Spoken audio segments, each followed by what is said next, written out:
Ադրբեջանը ընդունում է, որ այն ինչի մասին մենք խոսում ենք, դա իր տարածքը չէ, հայկական։ Դա ես ճիշտ չեմ կարող վերջնականացնել պատասխանը դա, բայց երբ որ խոսում ենք սահմանների անձեռմխելիությունը, ինքնավար է սահմաններից մեր սահմանը, ներքին բաժանումները չպիտի գոյություն ունենան, ներքին անկլավ չպիտի գոյություն ունենա դրա մեջ։ Դա արդեն հակասում է տերմինին։ Իրենց պայմանագրի տերմինին հակասում է։ Ինչպես կարելի է մենք սահմանը ընդունենք, որ սա է մեր սահմանը, հետո հանկարծ մեր մեջ մատ ուրիշ է սահմանը գոյացել արհեստականորեն։ Դա տարբեր խնդիր է, բայց եթե նույնիսկ ասեմ, դրանք տրվի Ադրբեջանին, ապա դրանց երթևեք ով է ղեկավարելու, ինչպես է լինելու։ 20 հոգի, 40 հոգի մարդ է ապրելու տիկնանաշեն Քյարքիում։ Պիտի դրանց համար անցակետ կառուցել, պիտի դրանց համար մաքսակետ կառուցել երկու կողմ, թե Հայաստանում, թե Ուկրաինայում։ Չէ, կասկածանք կա, որ Ադրբեջանը դրանով ռիսկային է դարձնում Հայաստանի հաղորդակցության ուղիները։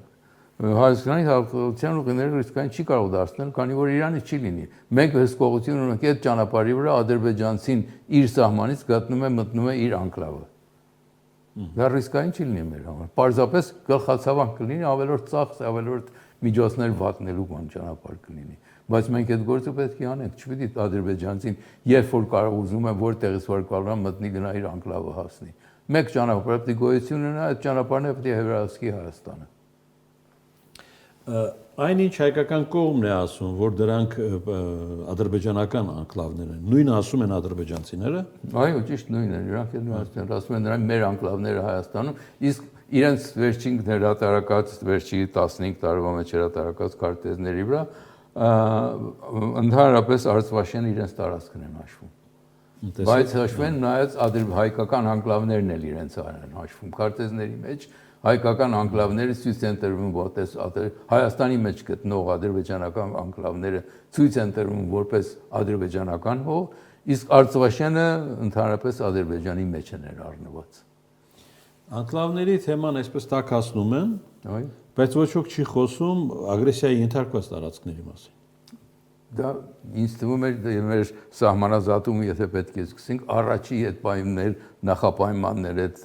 խաղաղության պայմանագրի, առաջինն ապրիլի այդ 240 քառակուսի կիլոմետր տարածքը, որ Ադրբեջանը 2021-ի մայիսից հետո գրավել է,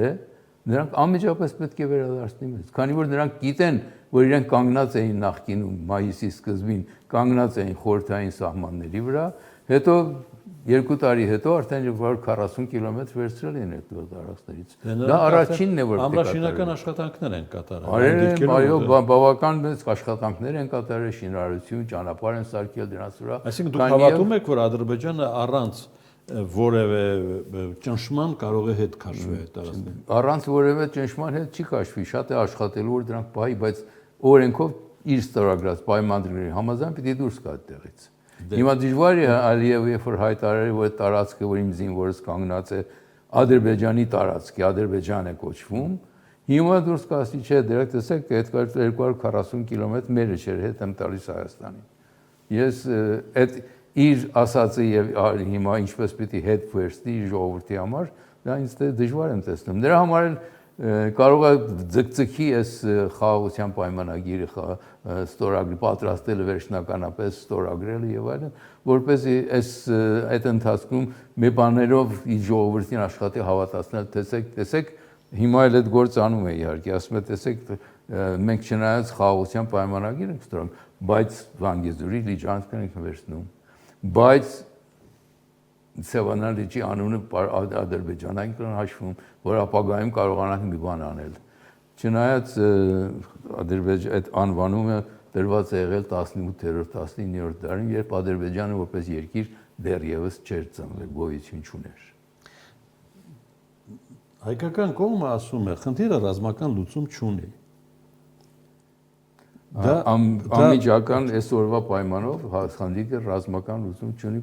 քանի որ ռազմական լուծումը երկու Դե Ադրբեջանում էլ կմտածեն, եթե Հայաստանը ռազմական լուծումով չի վերադարձնում իրեն պատկանող հողատարածքները, ինքնակամ նրանք ինչու պետք է դուրս գան այդ տարածքից։ Հայաստանը կարիք չունի, պայմանագիր կա, ստորագրած համաձայնագիր կա, այդ համաձայնագիրը եթե հարգում ես, պետք է կատարես այդ գործը։ Պարոն Ալիևը ինքը երբ որ այդ օգոստոս 8-ի այդ համաձայնագիրը ստորագրելուց հետո թղթակիցներից մեկը հարցնեց, ինչ կլինի, եթե կողմերից մեկը չկատարի իր խոստումը։ Թրամփն ասավ առաջ երթի կգաք ինձ կհայտնեք, ես դա կլուծեմ, եթե չեղավ, դա կմտածենք ինչ պատիժներ են դանել դրա դիմաց։ Հետո նախագահ Ալիևը վեր կացավ ասաց, որ մենք աշխարհի ամենակարևոր մայրաքաղաքում ամենահարգալից դիվանագետի ներկայությամբ ստորագրել ենք այս պայմանագիրը։ Ինչպես կարող ենք չկատարել դրանք։ Դա իր ասածն էր։ Բառացի։ Օրեր առաջ Հայաստանի նախկին պաշտպանության նախարարին հետախուզում հայտարարվեց եւ գործ է հարուցվել հենց Սև լճի հատվածում դիրքերը հետ վերելու առնչությամբ։ Ես ճիշտ ասած Սև լճի երբ որ սկսեցի, ես մոտիկից կապ ունեի այնտեղ մի քանի զինվորներ կային, որոնց անձնապես ես ճանաչում այնտեղին։ Ասում եմ, մեզ ասել են, որ զենք չվերցնեք ձեռքներդ։ Ոչինչ մի արեք, մենակ առանց զենքի դուրս եկեք, որ ձեզ էլ նրանք չկրակեն ձեզ։ Դուք առաջ մի արեք, հետո էլ հրամանակավոր թողեք հեռացեք այդտեղից։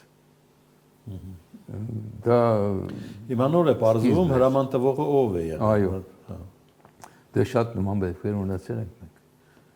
Վիճբախտաբար պատերազմի ժամանակ